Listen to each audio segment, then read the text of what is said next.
दोस्तों, आज फिर मैं आपके सामने एक मोहब्बत की कहानी लेकर हाजिर हुआ हूँ। उम्मीद है कि आप लोग पसंद फरमाएंगे और पहले की तरह लाइक करेंगे।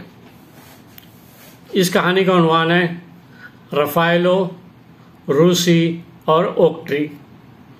मोहब्बत की कहानियाँ आज भी लोग सुनते हैं, पसंद करते हैं। लोग मोहब्बत की कहानियों पर बने ड्रामे और सीरियल भी बहुत पसंद करते हैं और शौक़ से देखते हैं। लिखने वाले भी कमाल का लिखते हैं।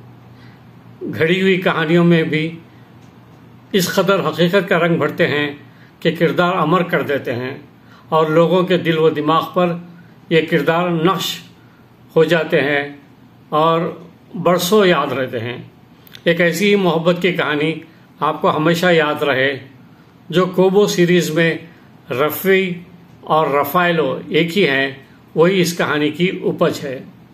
बहुत दिनों की बात है जब लंदन, रोम और पेरिस में कंदीलें जला करती थीं और वो छोटे छोटे हमारे यहाँ के डिस्ट्रिक्ट या गांव की तरह होते थे। इसी ज़माने में फ्लोरेंस, इटली का एक गांव हुआ करता था। फ्लोरेंस में एक लड़का रफ़ाएलो और एक लड़की रूसी रहती थी। इटालियन में रूसी कहते हैं और अंग्रेज़ी में यानी इंग्लिश में रोज़ी कहते हैं। दोनों हम उम्र थे, बचपन से एक दूसरे के साथ खेलते थे। घर इनके करीब ही थे, यानी एक ही मोहल्ले में रहते थे और हर वक्त एक दूसरे के साथ रहते थे। और ये भी यानी था कि इनका एक ही स्कूल था और एक ही क्लास थी, यानी सारे दिन का साथ था। रफ़ाएलो के वालिदैन किसान थे, जबकि रूसी के वालिद स्कूल में टीचर थे। ज़्यादातर काम उस ज़माने में ऐसे ही होते थे। ज़्यादातर लोग किसान होते थे, मज़दूर होते थे, कुछ फिटन यानी टांगे चलाते थे, कुछ टीचर होते थे, कुछ लोग बल्दिया में मुलाजिम होते थे। 3-4 जो है रेस्टोरेंट्स होती थी, 10-20 दुकानें होती थी, कुछ कच्चे पक्के घर होते थे, 2-4 पक्की सड़कें और बाकी गलियारे होते थे। रफ़ाएलो और रूसी कभी रफ़ाएलो के खेत में घर के पास के खुले हरे भरे मैदान में खेला करते थे और दिन तो हम जो है एक दूसरे के साथ बातें किया करते थे। एक दिन दोनों ने मिलकर ये डिसाइड किया कि वो एक ओक ट्री यानी ओक का दरख्त लगाएंगे। दोनों इस पेड़ की हिफाजत यानी दोनों ने मिलकर पेड़ लगाया और इस पेड़ की हिफाजत करते थे, पानी देते थे, इसके तरफ क्यारी बनाई थी और दोनों की ज़िंदगी का मरकज़ और महवर वो एक ओक का दरख्त था। वो वक्त के साथ साथ दरख्त भी बढ़ने लगा, ये भी लड़कपन से जवान होने लगे। दोनों की दोस्ती गांव में मशहूर थी। आज भी यानी दोनों साथ साथ होते थे। दोनों की दोस्ती बहुत मशहूर थी, घंटों बातें करते थे और इस ओक के दरख्त के साए में वक्त गुजारा करते थे। दोनों में बेहद मोहब्बत भी थी, एक दूसरे के लिए बेचैन रहते थे और इनकी सबसे महबूब जगह वो ओक का दरख्त था, जिसकी ठंडी छांव में अपने मुस्तकबिल के सपने देखा करते थे, साथ जीने मरने की कस्में खाया करते थे। रफ़ाएलो कभी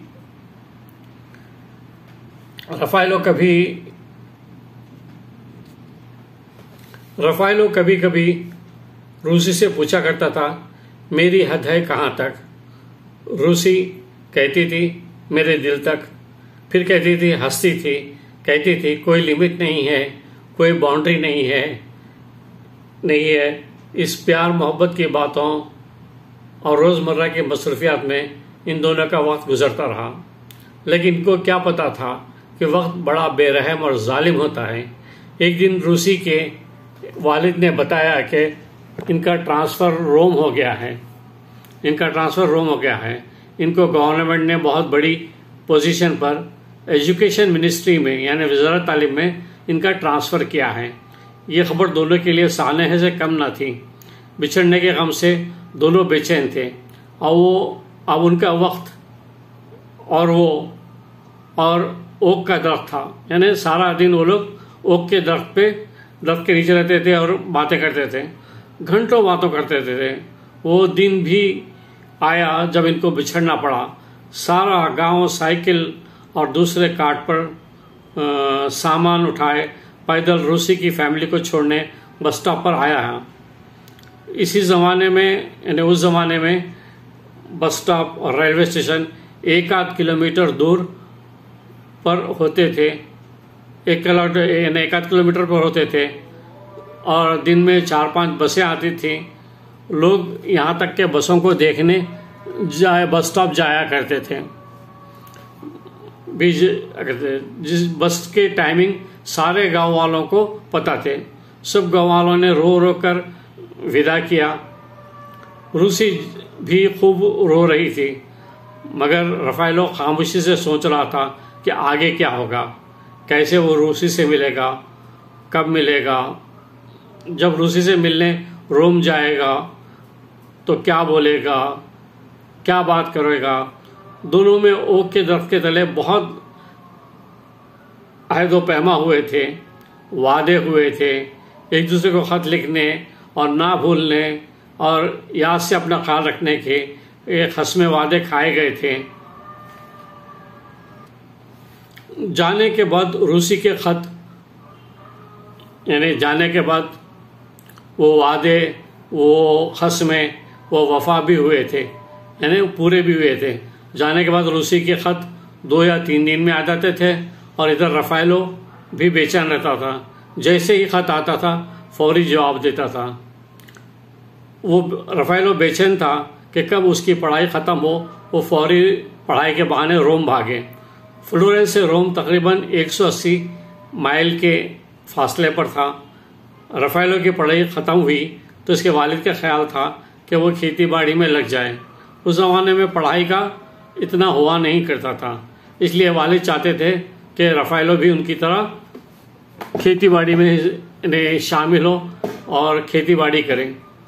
लेकिन रफाएलो ने पढ़ाई का बहाना बनाया। रफाएलो की कोशिश थी कि वो किसी तरह पढ़ाई का बहाना बनाकर रोम पहुंचे और वहां रूसी से मुलाकात करें। और रफाएलो ने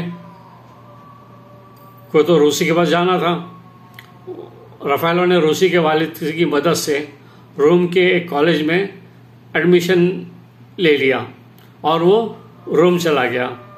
जब वो सपने सजाए रोम पहुंचा तो रूसी बहुत बदल चुकी थी और वो पहले जैसी नहीं रही थी। रफाएलो जब भी रूसी के घर जाता तो रूसी अजनबी से मिलती। उसके घर वाले भी तकल्लुफ़तन मिलते, जैसे शनासाई निभा रहे हैं। कभी कभी इसको बाहर से ही तरखा जाता।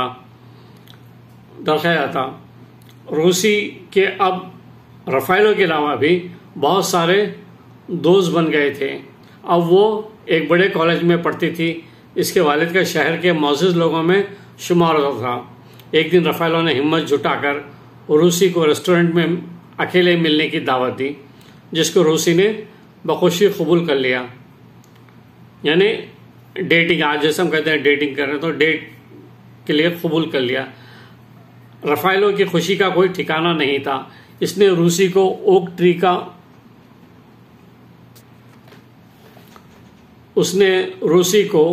ट्री का याद दिलाना था जो मोहब्बत का दरख्त इन्होंने लगाया था, जिसके तले साथ जीने मरने की कस्में खाई थी, अहद व पैमा किए थे। वो खत जो एक दूसरे की जुदाई में लिखे थे, जिस पर कैंडल फूल के नक्श निगार करके एक दूसरे को चाहने का यकीन दिलाया था, वो ओक का दरख्त। लेकिन रफाएलो को मायूसी हुई। रूसी अब वो सब बातों को फजूल समझती थी, वो सब बेकार की बातें थीं, जबकि रफाएलो के लिए ये एक हसीन दुनिया थी। ख्वाबों के महल थे, मोहब्बत के लतीफ़ जज्बात थे। ये मुलाकात ने रफाएलो का दिल तोड़ दिया। वो टूट चुका था। इसने बहुत अपनी मोहब्बत का यकीन दिलाया। इसने बहुत अपनी बचपन से लेकर बड़े होने तक की छोटी छोटी बातों को याद दिलाया, यादों का वास्ता दिया। रूसी ने सबको एक साथ ठुकरा दिया और इसको बेवकूफ़ी और नादानी कहकर रद्द कर दिया। रफाएलो ने इससे लड़ाई की तो इसने ना मिलने ना बात करने का कहकर चली गई। वो तो चली गई, मगर रफाएलो पर क़यामत गुजर गई। इसको ज़िंदगी तारीक लगने लगी। लग रहा था जैसे अंधी खाई में गिरा है और घटाटोप अंधेरा है। इसके बाद भी रफ़ाएलो ने बात करने की कोशिश की, इससे मिलने की बहुत कोशिश की, मगर कोई कोशिश कामयाब नहीं हुई। रफ़ाएलो जितना चाहता कि ना सोचे रूसी के बारे में, वो उतना ही उसके आसाप पर सवार थी। वो बहुत समझाता दिल को कि जो ना मिले उसे भूल जा, मगर कोई पल इसकी याद नहीं जाती थी। साइकिल लिए कभी इसे कॉलेज और घर के चक्कर लगाता कि इसकी एक झलक देखने मिल जाए, कहीं नज़र आ जाए। कभी दिखती भी तो नज़रें भी मिलती थी तो अनजान चली जाती थी। एक दिन गांव से रफ़ाएलो को तार आया कि गांव में बीमारी फैली है, जिसकी वजह से इसके वालिदैन सख्त बीमार हैं, घर पहुंचो। वो दौड़ता भागता घर पहुंचा, लेकिन कुछ दिन बाद इसके वालिदैन इंतकाल कर गए। इंतकाल पर रूसी के वालिदैन आए थे, मगर रूसी नहीं आई थी। रफ़ाएलो कुछ दिन गांव रहा, फिर एक दिन रोम जा पहुंचा। ज़बरदस्ती रूसी से बात किया, इसको अपनी मोहब्बत का यकीन दिलाया और इसे शादी की बात की, लेकिन रूसी ने रूखा सा जवाब दिया और इसकी मोहब्बत को ठुकरा दिया। वो टूटे दिल से अफसरदा घर यानी गांव लौट आया, लेकिन उदास रहने लगा और अपना ज़्यादा वक्त इस ओक दरख्त के साए तले गुजारता। इसके गांव के साथी इसकी कहानी जानते थे, इसको तसल्ली देते थे, इसका दिल बहलाने की कोशिश करते थे। एक दिन इसने देखा ओक का दरख्त सूखने लगा। वो परेशान हो गया। अब इसकी निगहदाश्त करता, पानी देता, खाद देता और इसका ख्याल रखता। इसकी भी तबीयत खराब रहने लगी। इधर ओक का दरख्त सूख रहा था, इधर इसकी तबीयत खराब हो रही थी। गांव में इस बात के चर्चे होने लगे। लोग ओक का दरख्त देखने और इसको भी देखने आते थे। ये बात सारे गांव में मशहूर हो गई।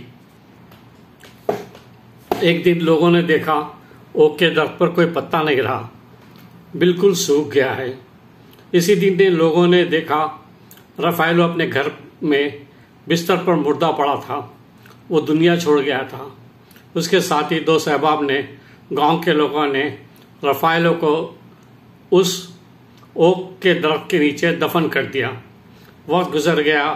रफ़ाएलो की खबर लवर्स यानी आशिकों के लिए एक तफरीगाह बन गई, तफरी की जगह बन गई। जो भी फ्लोरेंस आता इसी खबर देखने आता। इस तरह ये एक सयाह के लिए लवर्स पॉइंट घूमने की जगह बन गई। लोग यहाँ आकर अपनी मोहब्बत के लिए दुआ करने लगे। बरसों बाद रूसी का ट्रांसफ़र फ्लोरेंस हुआ। वो मिनिस्ट्री ऑफ एजुकेशन में बहुत बड़ी पोस्ट पर थी। इसको ये पोस्ट उसके वालिद के तवस्सुस से मिली थी। रूसी के रफ़ाएलो के बाद एक दो लव अफेयर्स हुए थे जो टूट गए, जिसका तजुर्बा अच्छा नहीं रहा और वो अकेली रहती थी। जब इसको फ्लोरेंस आए हुए कुछ दिन गुजरे और तमाम काम उसने मुकम्मिल कर लिए और उसको फुर्सत मिली, तो सोचा चलो अपने पुराने मोहल्ले का चक्कर लगाते हैं। इन 4 दहाइयों में फ्लोरेंस बिल्कुल बदल गया था। बहुत बड़ी आबादी हो गई थी, पक्के घर बन गए थे, सीमेंट और लोहे का जाल था, पक्की सड़कें, बाजार, मार्केटें, हर तरफ चहल पहल, कुछ पहचाने नहीं जा रहा था। वो अपने मेन एरिया पहुंची और गाड़ी पार्क करके रोड पर चक्कर लगाने लगी, लेकिन सब अजनबी थे और सब अजनबी सा था। खेत तो सब खत्म होकर बिल्डिंगें बन चुकी थी। जब वो और अंदर गई तो देखा एक पुरानी दुकान थी जो उन लोगों के बचपन के दौर में भी थी। जब वो लोग यहाँ पे थे तो वो दुकान थी। वो पुरानी दुकान नज़र आई तो वो पुरानी दुकान पर गई, लेकिन दुकान पर अजनबी शख्स बैठा था। उस दुकान पर अजनबी शख्स बैठा था। जब इस पुराने मालिक को पूछा तो बताया कि वो मर चुके हैं। इसने अंदर किसी लेडी को आवाज़ दिया, लेडी को आवाज़ दी।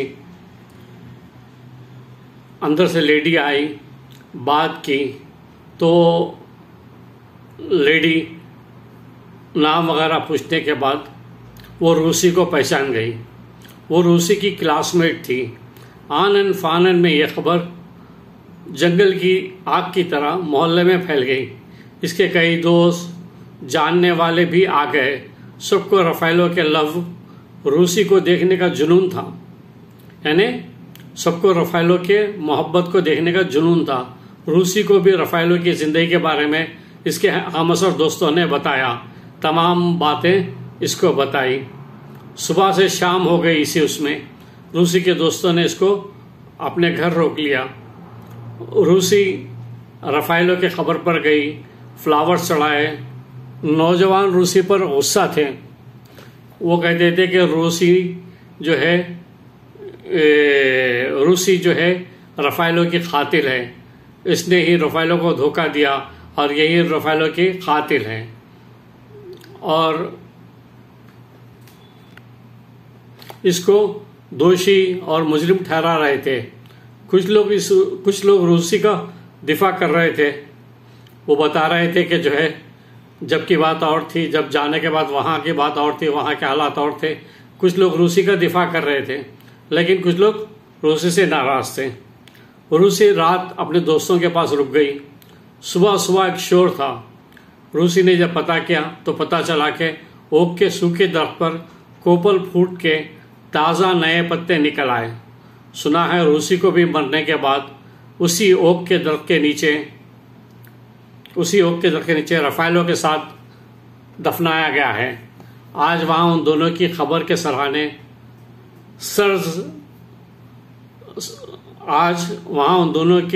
सराहने सरसब्ज शादाब ओक का दरख्त सैकड़ों साल से है और मोहब्बत भरी ठंडी हवा, ठंडी छाँव देता है।